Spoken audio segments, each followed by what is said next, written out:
I'm delighted to welcome in Ben Veal, who is the founder and director of Second Mountain Comms, but also a personal friend and somebody I went to university with a very long time ago. Ben, it's great to see you. How are you doing? Hey, Joel. Good, man. How are you?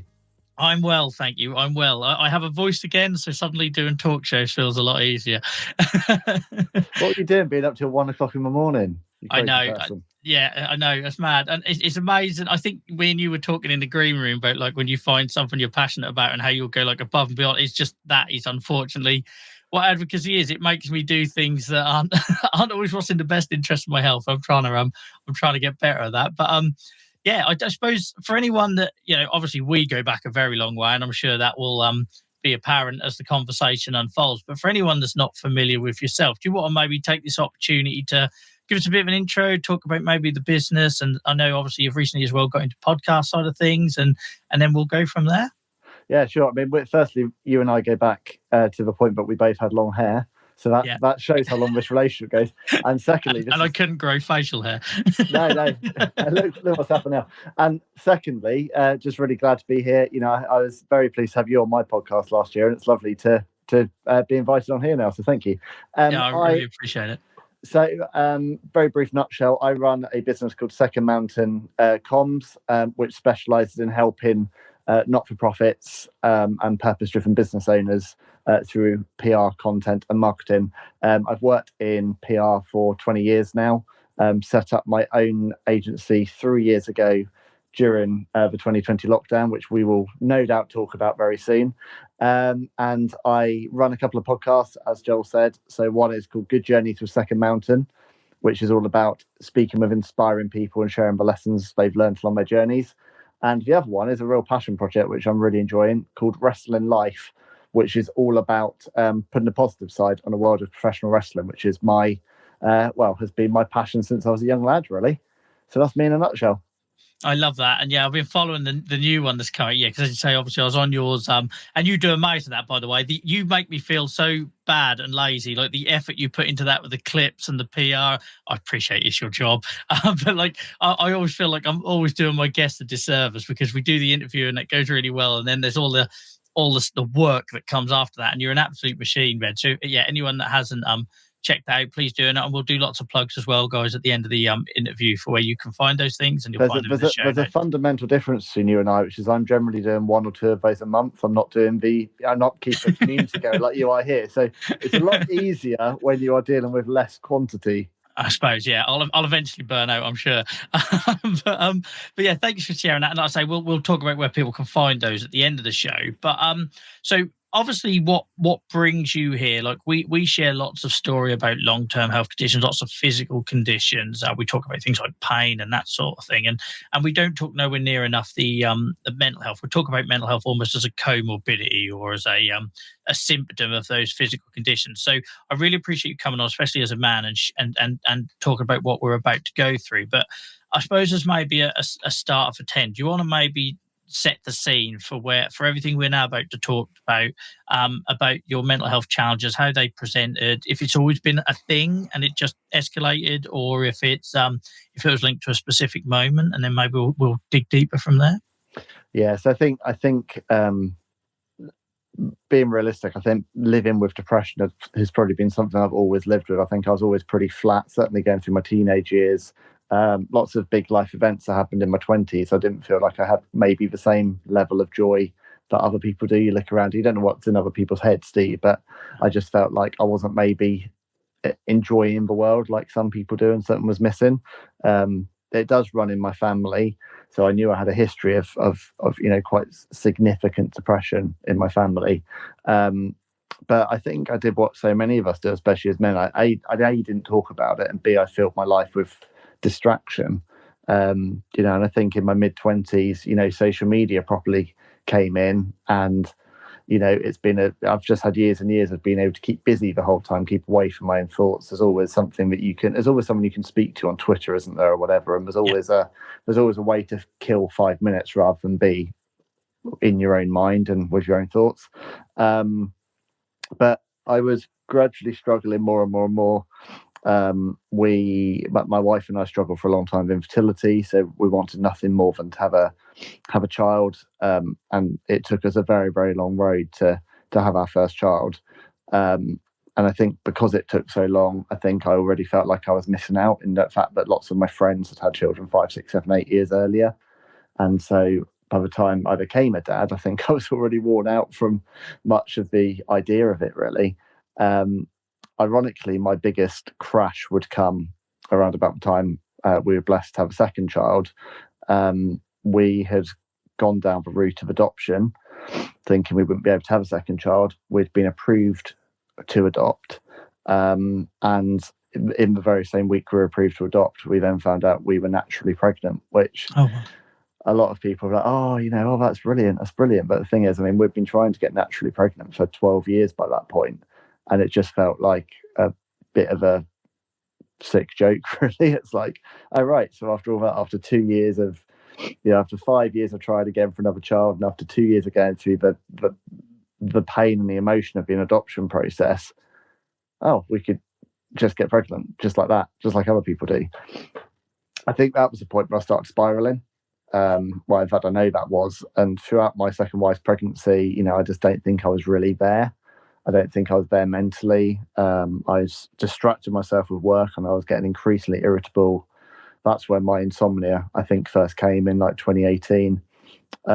We had our second son end of 2018, and I think I just went down from that point, really. I just struggled to, I didn't struggle to be around him as such, but I was struggling to find the joy that I thought, like, in theory, I'd completed my family. I'd got my 2 children. This is what I always wanted. I just wasn't feeling that joy that I felt should be there. Get fast forward about 6 months to the summer of 2019, and I did what so many men do. I go, I know what will make me happy. I'll earn more money and get a new job. So I got headhunted for this very high flying PR job, lots more money. I thought, well, that's great. I'll be earning lots of money. That will make me happy. And that was the worst decision I ever made. As soon as I walked into that company within a day, I was like, wow, this is not good for me or my mental health. This isn't. I'd left behind quite a nurturing culture. I was like, this is not where I should be at all. And that was getting progressively worse and worse and worse. It got to like Christmas 2019. I remember that was a time when I was genuinely at my lowest. Like couldn't be around my wife, couldn't be around my kids. I was being very probably emotionally abusive, I would say, by that point. Like, the world had to bend around me. I couldn't understand why the world wasn't bending around me, and I felt like I had no time to myself. I just felt squeezed all the time. And then COVID happened. I went into 2020 thinking, like, right, okay, I'm going to really try this year. I'm going to try and put some structures in place. I'd done some small wins. Like, one night a week, I said to my wife, my wife, who's a saint, by the way, I said to her, I'm going to go swimming one day after work to get some me time. She's like, okay, you do what you need to do. I'll just carry on, raising 2 children pretty much on my own whilst working a full-time job. Yeah, you just crack on and go swimming then. And then, actually, I also am going to go and out to a coffee shop and have some more reading time and stuff because I need more me time. And she's like, yeah, you just keep doing you and I'll just keep, running the entire household on my own whilst you work through your mental health. Great. And and then COVID happens, and you go for, I already wasn't coping because I felt like I had no time to myself, and I was leaving the house 12 hours a day, and suddenly I'm at home with a 6-year-old and a 15-month-old, I think he was at that time. Yeah. And I had undiagnosed anxiety and depression, and suddenly the world has stopped, and apparently we walk out of our doors and we're all going to get killed by this mega virus. And and I think that was when the wheels really came off, really. So we went into lockdown a week early. I remember the date well, March 16th 2020.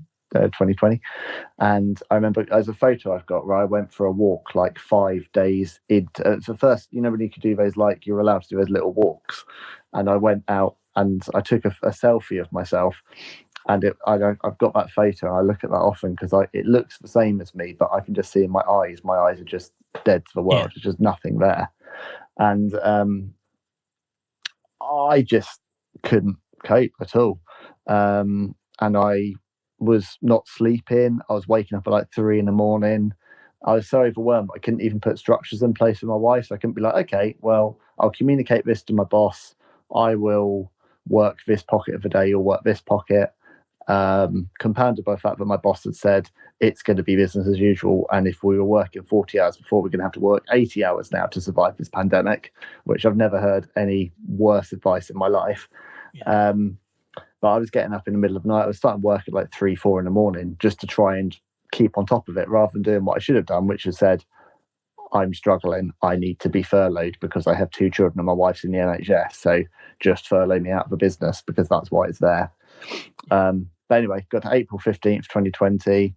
I get a phone call out of the blue, and it's just, hi, Ben. Yeah, we're letting you go. You're going to get a phone call from HR at 9 o'clock tomorrow morning to confirm that you're being made redundant.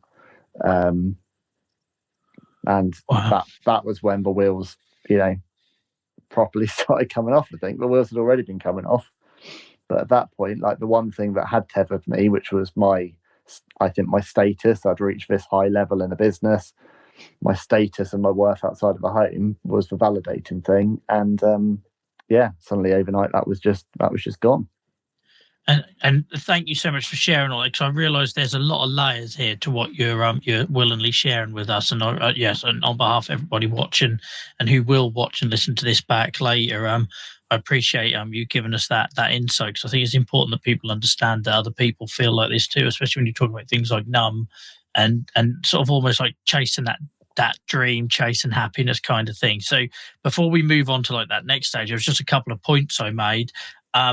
In terms of, like, you mentioned like the word distraction numerous times. Now, the reason I want to come back to that is because on this show we talk a lot about distraction for people that are in a situation that can't be fixed, chronic long-term pain or things like that, and we use distraction. One of the reasons I'm here doing this tonight, because for an hour I'm not thinking about how uncomfortable I am, but obviously there's when you flip that and you're using distraction to not deal with something that's maybe not being managed, not being treated, not getting the help you probably need for that condition, it obviously could be quite a dangerous thing. And by the sounds of it, that's obviously, you have that insight now, but at the time I'm guessing you had no idea that that's what you were doing. I think I did, but I think I didn't want to admit it. So I had a real view that medication was, for whatever reason, I think part of it's family, part of it's culture. I had this view that I wouldn't be medicated, because to be medicated for a depression would be, I don't even know what my issue was with it looking back now, but I had a real problem with, I remember, maybe went back to 2017, 2018, my wife saying you need to see a doctor. So I'm not seeing a doctor, nothing wrong with me. You're just not working around me. And what's changed in the last 3 years has been learning, the fact that I do live with anxiety and depression, and being comfortable to say that. And it took me a long, long time to be comfortable enough to say that, let alone to consider doing a show like this. I think putting this out there and saying to people I'm talking about it is probably the first most of my contacts know about it. But I do live with that. And the other thing is learning a lot about neurodiversity, because my son's autistic. We've been on that journey. Mm-hmm. I now, through my podcast, speak to lots of people who are neurodiverse. I'm 99% positive that I've got ADHD. I'm just undiagnosed because I haven't had gone through the process. It's such a long process. But I've been learning a lot about, actually, because this is all interlinked, and the reality is the world as it's set up doesn't fit me that well. And it's now starting to, because I have things like, I have this studio space. I mean, now I have my own private space that thankfully through my business I can afford to get, which many people don't have that. But go back to 3 years ago, I couldn't cope with the world because I couldn't fit into it.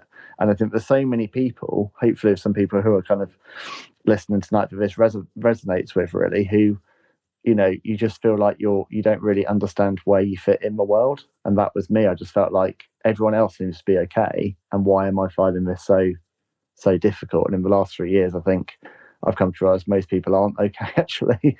And COVID, for all its awful side, I think one of the positives that came out of it was it got people talking about mental health and actually not being okay, and it took away some of the gloss. 100%. And I think it also made people realize there's a better way with work-life balances and what's important. I know it definitely refocused things for me. Like my experience with the pandemic was slightly different because I had to do the whole shield and things. So I couldn't even take the dog for a walk. And it made you sort of reevaluate things. And I very much was somebody, my wife was always complaining that I'd be the first in, last out at work. And I'd come home with stress headaches and migraines like constantly. And all of a sudden I went through that experience. It's like, I'm done with that. I just don't want to do that. And I don't, it's not because I work any less. I just realized I was trying to fight fires that I didn't need to fight. And I was trying to be a hero in areas I didn't need to try and be a hero. And now it's just like, you know what, I'm just going to get my head down and I'm going to do me and do what I need to do and find a bit more fun in life. And so I think for a lot of people, even though they might not realize they're addressing their mental health and prioritizing it a bit more, I think a lot of people went through that sort of revelation, didn't they? They did. I mean, I think a lot of people have forgotten about it now. Like, I think we have this really, you and I spoke when you came on my podcast, and a lot of this I feel bad talking about because I'm acutely aware that I'm on a program called the Chronic Pain Talk Show, and I don't live with chronic pain apart from the anxiety and depression I go through, and I know I'm very blessed in that regard. And when you describe to me the level of shielding you had to do during lockdown, and here I am moaning about only getting out for my one walk a day. I'm very well aware that I am very blessed in many regards. But the problem with anxiety and depression, especially depression, is it doesn't matter how fit, healthy, much money you have or whatever. If you are depressed, you are depressed. And you hear lots of these things about people. Some of the most depressed people in the world are people who win the lottery, and then 6 months later they're more significantly worse than they were before they won it. Like, there's no logic between depression and your life status. And ironically, my depression hit me at the time when I finally had 2 healthy children and a good job. Like, literally none of it lead up to it. It was almost like that links to my kind of name, my business. Like, it's like I climbed this mountain, I got to the top of it, and then at the top I was like, I don't even know what I'm looking at now. I don't understand this view, but I can't see myself on it. And the trouble is, for anyone like myself included who've struggled with depression, it's so demoralizing hearing that. What have you got to be sad about? Or you've got so much to be thankful for. Yeah, I know. And I feel guilty for that. And sometimes the guilt is fueling depression. I know it definitely does for me. Like, if I wake up and I'm in control of it now, but a couple of years ago, if I had a low mood day or I was having some negative thoughts, and when I say negative thoughts, I sort of find myself I shouldn't make it more palatable. We should just say what it is, suicidal thoughts. When I would wake up and have those days, the first thing you're thinking about is you think your beautiful children or your beautiful wife and your family and the roof over your heads and your career. And then the first thing somebody thinks to say, just because it's like a human response, what you got to be sad about? It's like, for me anyway, I don't know, it just fueled. It was like pouring fuel on the flames of that depression, Yeah, absolutely. And I mean, it was kind of 2018 where I was having those. I'd never verbalized that I'd had those kind of suicidal thoughts before, but I was just like, why am I here? Like, what's would anyone miss me? And I think with how I was behaving towards my wife especially, like, genuinely, would everyone be better off if I wasn't around? And that's where the descent begins. And there's a crucial difference between the me of then and the me of now, which isn't just medication and isn't just situational, but it's the fact that I talk with lots of people. Yeah. So, we've mentioned podcasting a few times. That's helped massively because it's like I get like lots of little therapy sessions with different guests, but also I've got to reconnect and make new friends. Like, you and I haven't spoken for donkey's years, and now we've spoken loads this year. And that was the same during COVID, like reconnecting with with old friends and trying to because you had to, didn't you? Because it was that way you went stir crazy. And so ironically, I feel better connected, and I feel like I've got better friends now in my late 30s than I ever had in my life, really.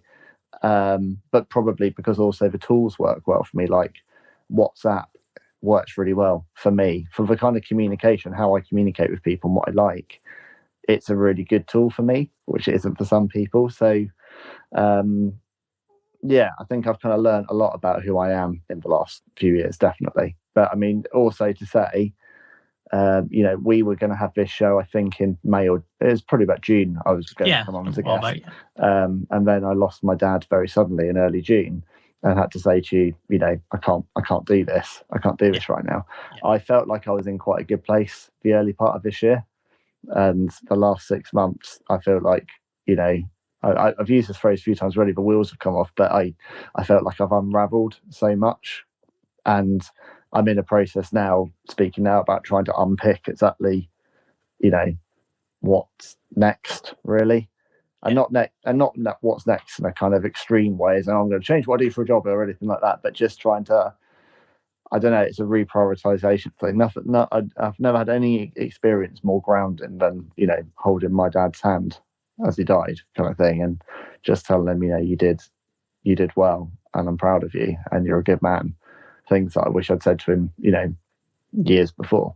That's really important, and I'm sure listen, if you've done all the treatment stuff like I have around CBT and talking therapies and stuff, it's really important to, like, those life events, they happen, and it doesn't mean that you're failing in your mental health. It is them life events that are going to happen, aren't they?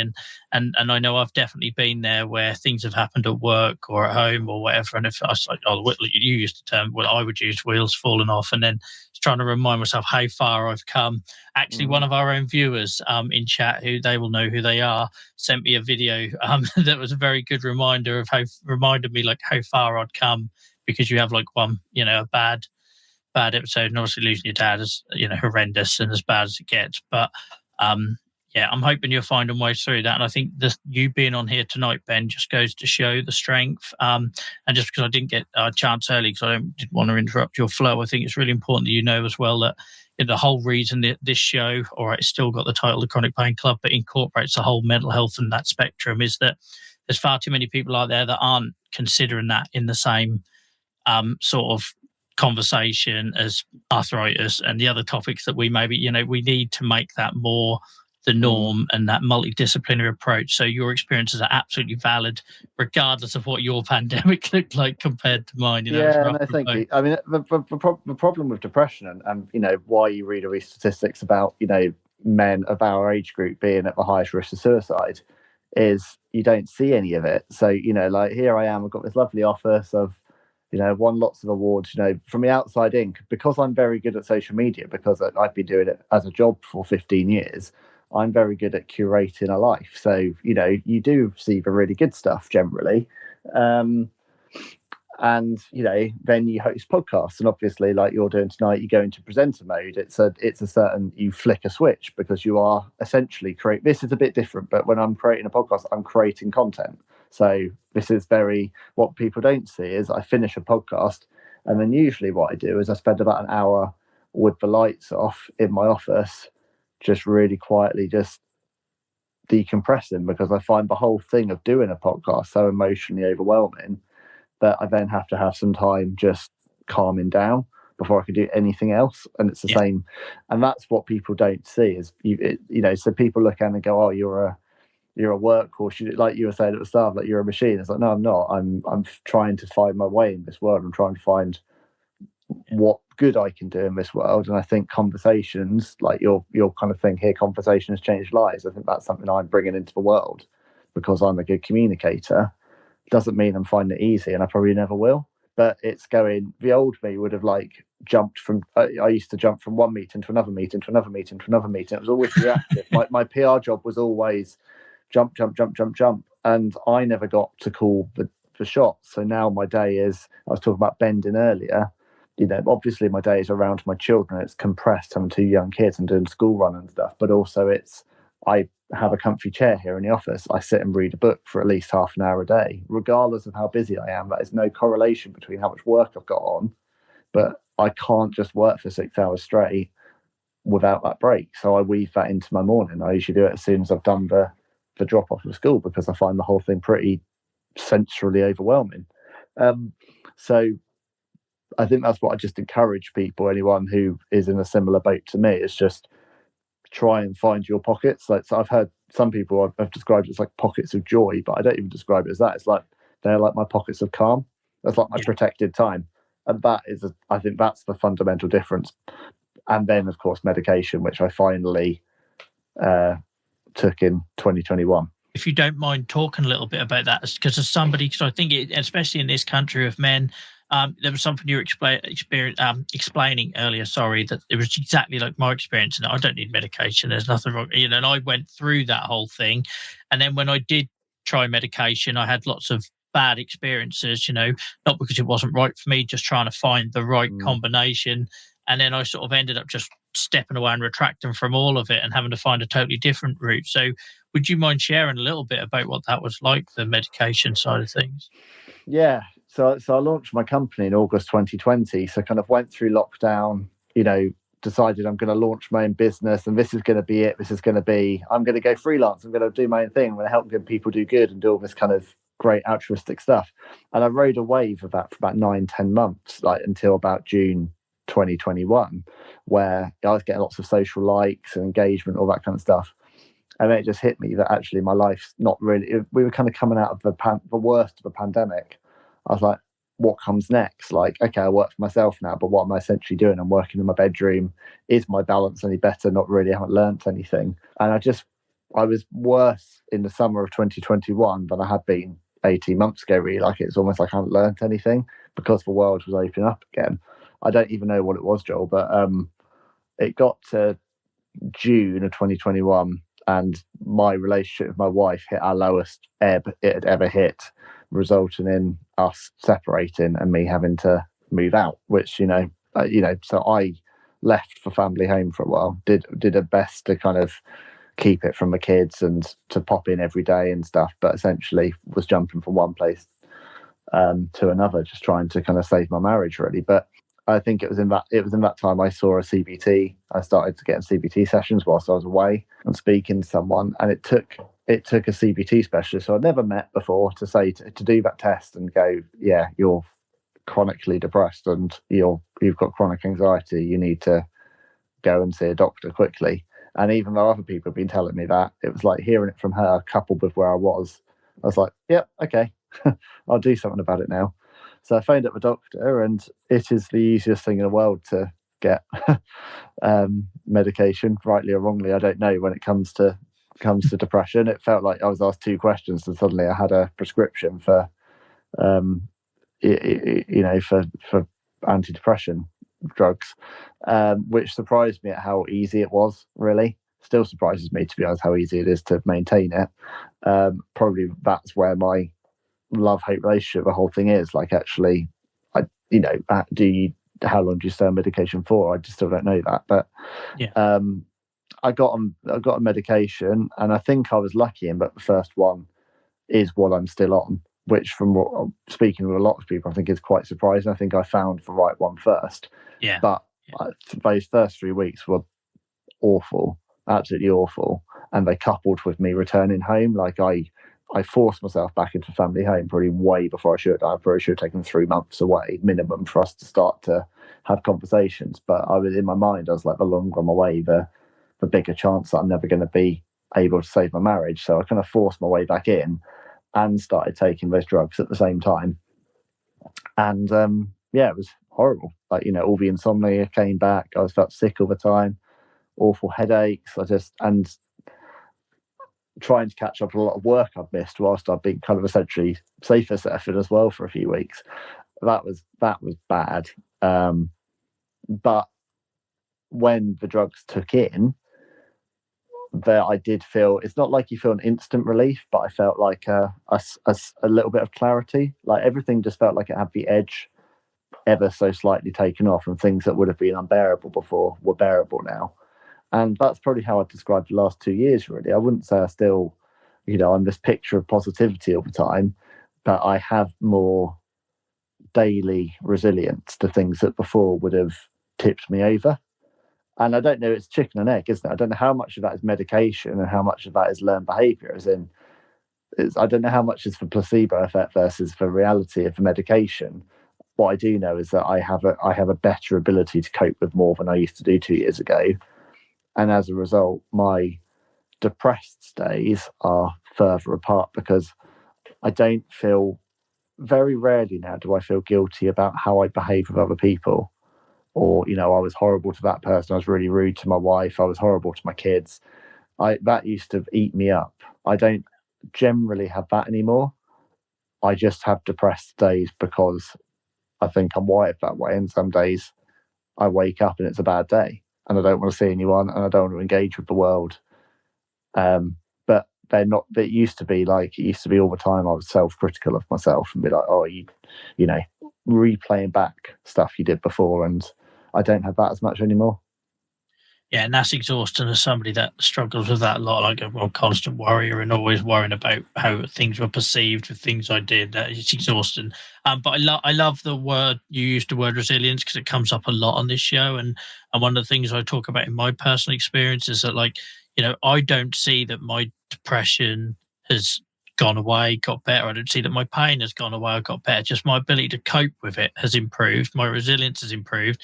And therefore, then when I have those bad days, they're just a blip, not an absolute sort of like pothole that I'm falling into. So I think, yeah, that obviously for you is great. You found that medication. I think for anyone else listening, if whether that's CBT, talking therapies, other coping mechanisms, I don't think that what caused the improvement really matters. The main thing is that you're sort of like putting your hand up for help, isn't it? And I suppose I don't know if we've really covered that already. Like you've talked about when things get really bad and that, like, how did that sort of asking for help look for you? Was it like literally because things got so bad it was like impossible to avoid, or I don't know, was it something you wanted to do before and there was something stopping you? Or would you mind sort of sharing a little bit about asking for Well, I help? mean, I think I felt like I was forced into it to a degree to actually finally get help because, you know, I was basically, you know, I was kicked out of the house and the marriage was over was my understanding really at that point. It was very Right. clear this can't continue anymore. And it wasn't even this can't continue anymore unless you do something about it. Because I think I've had so many of these conversations before. So I think the place of me going for help was finally that I wanted to do something about it. It wasn't like I didn't enter into it as like a marriage saving thing. I entered it into a like, oh my god, I've lost my marriage.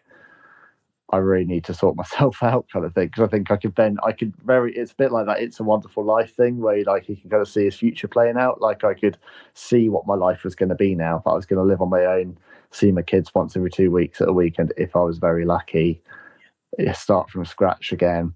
I could see it. It wasn't like this might happen. It was this is going to happen.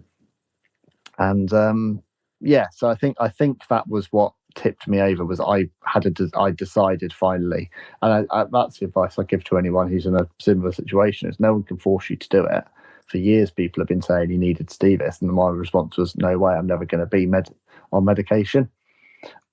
Because I'd seen people who had been over medicated. I know people who've been over medicated, and there's a real difference, I think, between taking medication and being medicated. And in my view, it was I take a pill and suddenly I'm going to be a different person, and it's not going to be good. Whereas actually, for me, it's almost like it's just part of my routine now. I barely think about it.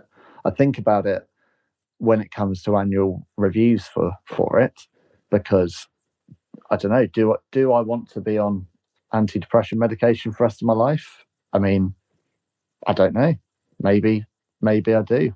I would have said at the start of it, no, this is. And I remember my GP when I had my last review. He said, "You should be definitely weaning yourself off of it the next year."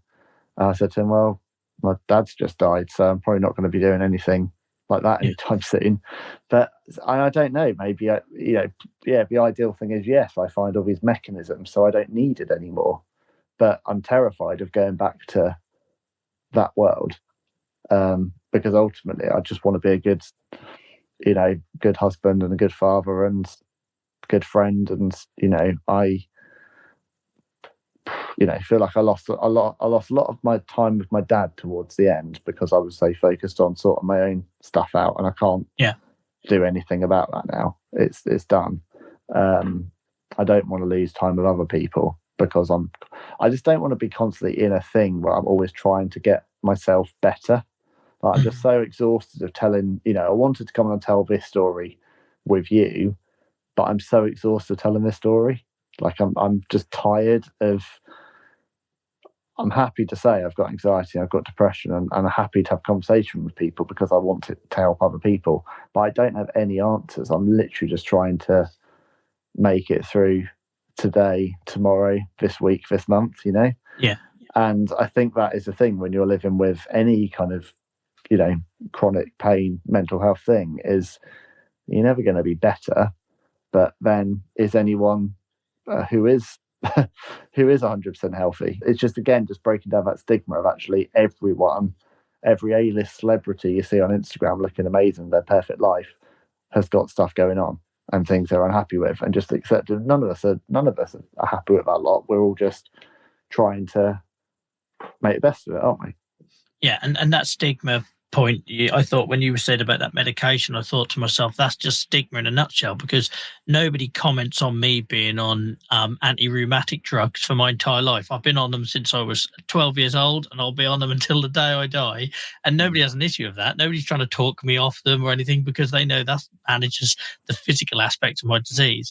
We still have this big issue where sort of like antidepressants are seen as this like short-term thing. And the issue I have with that, and I know that they can cause dramatic changes. And like I say, I've had lots of bad experiences with them. But the issue I have with medical communities and others seeing like antidepressants and things as a short-term thing, that suggests that somebody is failing, or somebody did something wrong, or somebody was, did something to cause their inability to cope, rather than it being like a chronic long-term health condition. Because I don't know about you, I've not met anyone that has shared with me that they had depression and it was just a thing like getting the flu. It wasn't like, oh, they had it for a couple of weeks and it went. It's a long-term thing that comes and goes, ebbs and wanes, just like a chronic physical illness would. So I think we have a real problem in this country, this whole stiff upper lip thing, which we've carried on from the wars. It's like, no, actually, like, we're really, if you think what we've gone through as well, I mean, I'm not putting it down to this because my issues predate this, but we've gone through, and not to get political, I'm just talking about the uncertainty. We've gone through Brexit, we've gone through COVID, we've gone through cost of living, gone through essentially a recession. There's a lot of like really big stuff going on, plus the wars, the different leaders. We've had a really, really unsettled like 6 or 7 years as anyone in the UK that's listening to this. It's been a really weird time to be an adult in the UK. Lots of like micro stressors, but generally, like, I'm sure our parents were always like, oh, the government were useless or whatever, you need to have your privatization of the railway or whatever like that. But I feel like we've gone through a really stressful period at a macro level. That's like, and there's no way that can't filter down, because it just needles away at you day by day. And that's completely off topic, but I just want to say, I think, like, anyone that's finding things a bit trickier, I've spoken to a lot of people this year that just seem to really be finding 2023 tough. And, I have, because of bereavement and lost a few close people this year, but I wonder if I'd have just found it tough anyway, because it's like all the novelty of COVID's past. Life isn't any different, really. We all thought it was going to be massively different, and everything's just reverted back to basically how it was. And everyone's just trying to find their feet, aren't they? Like, we all want to live a bit differently to how we did before, but it's really hard to live countercultural. And I think, going back to that resilience word again, like you talked about having depression for a long while and it sort of all come out. And I think that is the thing. When you've got that stuff going on and your resilience is low, then those issues will present. It's like, it's no coincidence that I had the biggest problem with pain in my life and then negative thoughts when I become a dad. It wasn't because I was ungrateful. It wasn't because I felt I was very fortunate and lucky and I had a beautiful baby boy. I had no sleep and, everything went out of the window. I suddenly lost all my free time. I couldn't play rugby anymore. And all these things happened. Then, of course, those little things we have lurking in the background that we're not tackling, that we're not prioritizing, that we're not, because we almost self-stigmatize them. I know I certainly self-stigmatize, like when it comes to my mental health. And then it takes an event like that for that stuff to blow up.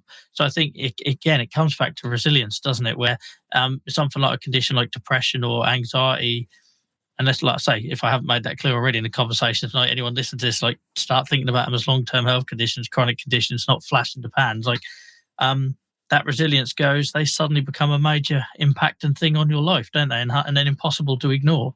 Yeah, absolutely. And, they don't go away.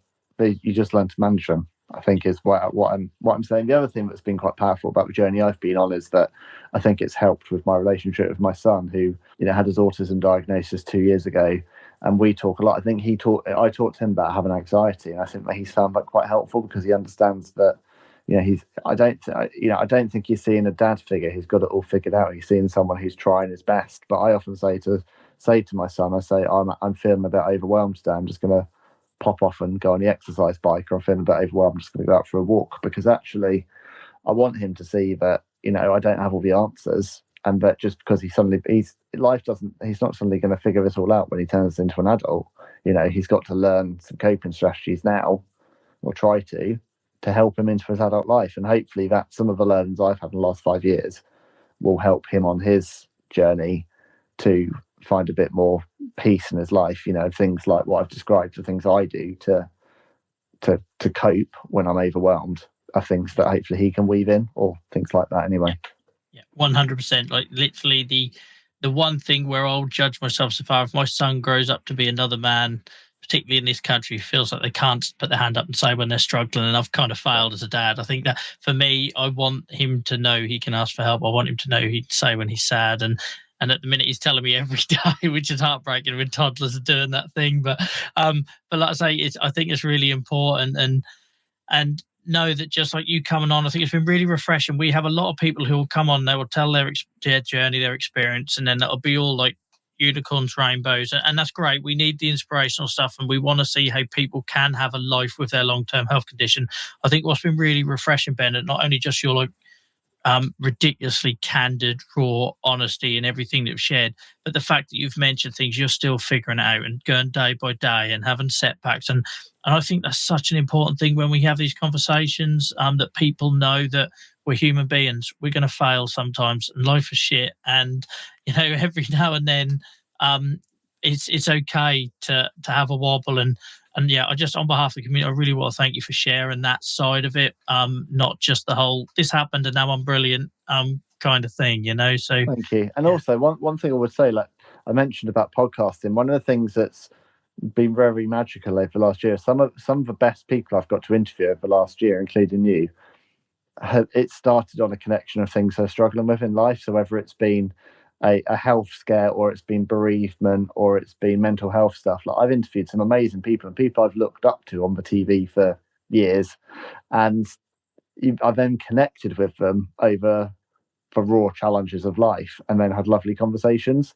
And I think that's what I'm learning. What I've learned from all of this and learning is that, life becomes a lot more interesting when, you actually get to see people where they really are at and have these proper conversations, not the surface gloss stuff, but the chats like this. And, I'm always happy to talk about this stuff, because I think it's important, and hopefully some good I don't ever want my kids to go to get to the dark depths I got to, if I can do anything to avoid it. And I know there's only so much I can do, but hopefully I get on top of my own stuff to a degree, and hopefully that at least provides a better atmosphere that they're raised in. Yeah. Well, if anything else, Ben, just know that alone that I've sat here having to bite my wobbling bottom lip to feel represented. Think I could list a whole thing, but just off the top of my head, is like saying things about that whole just throwing myself into meat and coming home super late, and then having the audacity to say, I need a break. I need to find a hobby, do something for me, when I've just literally just removed myself from the situation to try and cope. I used to come home at 7:00 at night, having not been in the house for 12 hours, and be livid that the house was a mess. I'm not even joking. I used to voice my anger in 2019. But the context of that was I've been out since 7:30. I've been on a freezing cold bicycle because we couldn't afford another car. So I was cycling in the rain or the sleet to get to work. You get home in the darkness from a day where it's been non-stop, and you walk into what's essentially a sanctuary, and it's chaos. What I didn't see was what it's like between 3 and 7 o'clock after school run, because I never did it until COVID. Yeah. And now I know that you can literally do nothing between 3 and 7. It is the witching hours. And, and I'm now there to help with the chaos. No one enjoys that bit of time. You just get through it. But I cringe at my 2019 self, but I wasn't doing it from a place of malice then. I just couldn't cope with the world. And now I can a little bit more. And I think when you've got that much, I often describe the mental health side of my condition as like noise. And when I'm struggling with a lot of pain, I describe it as noise. And I think when you walk into a house with kids and dogs and all the chaos, you don't see the beauty in that. And that's taken me traveling the world and having time away and coming back to sort of sometimes see the beauty in that. Because if you have got like negative thoughts, they're exhausting. They're absolutely exhausting. And you're beating yourself up 24/7. You don't get a break from yourself. And then, like you say, you walk into that environment and it's just, that can be, for me, it used to be anyway, that straws comes back. So very, very relatable, like scary relatable, Ben, like scary relatable. So I think it's really important you mention it, because I've never considered sharing those bits as part of like my mental health journey. So it just goes to show that when you talk about these things, people feel represented and seen, and me too, and they don't feel like they're failing as much. So I really appreciate. I'm very conscious of time, but just one final thing, which is that I think as you know, men of our age group, we're trying to parent in a different way to our parents, and we're trying to be present and loving and caring, but also we still think we should be the breadwinners and we should still play a traditional male role, and it's a very confusing time. And I think, you know, trying to understand your place in the home trying to understand my place in the home has been one of the biggest changes for me in the last 3 years, and I'm still trying to work on that. But you know, we grew up on a model of kind of that, or I certainly did, that kind of 50s housewife model where my dad was out for all day long. My mum did everything around the house. He came in, dinner was on the table, and I went into marriage thinking that that's what it would be like for me, and that isn't life anymore. Because in nearly every relationship, two people work full time, and so you both have to do equal amounts. And it's just been a real learning to kind of try and bring myself up to a better standard, really, and try and give my, you know, we've celebrated 15 years of marriage now, and you know, I want the next 15 to be a hell of a lot better than the 15 that have just gone. You're doing amazing, Ben. And I know I've already said it, but thank you so much for sharing. Someone's put in the chat, one of the best chronic pain club guests, raw, honest, relatable on so many levels. So genuinely, we must do this again, Ben, at some point down the line, even if it's just to talk about podcasts. I think if there's someone out there, especially a bloke that's watching this and feeling a little bit more human because we've shared these experiences, then it's certainly worth it if you can spare more time. But thank you for joining us. I really appreciate it. I feel like I should give you the opportunity just to give a few plugs in. Where can people find you, either on social media or your podcasts, and give them a like? Thank you. At social media, I'm at Ben Veal Writes on pretty much everything: Instagram, LinkedIn, etc. And then my website, secondmountaincoms.co.uk, and you can find me all over social at Second Mountain Comms. And then my two podcasts are Good Journeys with Second Mountain, of which episode 12 is with Joel Nelson. Check it out. And Wrestling Life with Ben Veal, if wrestling is your kind of thing. But even with the world of wrestling, I'm trying to have conversations like this, as in we've already covered depression, we've covered suicide, we've covered some pretty dark stuff in just a couple of episodes. So I'm not, you know, what I want to do is be in the same space that Joel's in terms of genuine, proper conversations, because I just haven't got time for the fluff anymore, really. Yeah, no, there's and I think again we've covered that nicely where you talked about sort of Instagram and social media and that in a minute. And like with everyone doing a podcast, to say they're doing a podcast, I think it's really important what people like yourself are doing to have those genuine conversations to try and reach people and make a difference. And yeah, it came on my radar really quickly. So you're definitely doing good things, Ben. And thank you so much again for sharing, and all the best for your one day at a time going forward. And appreciate you giving up your time. Thank you.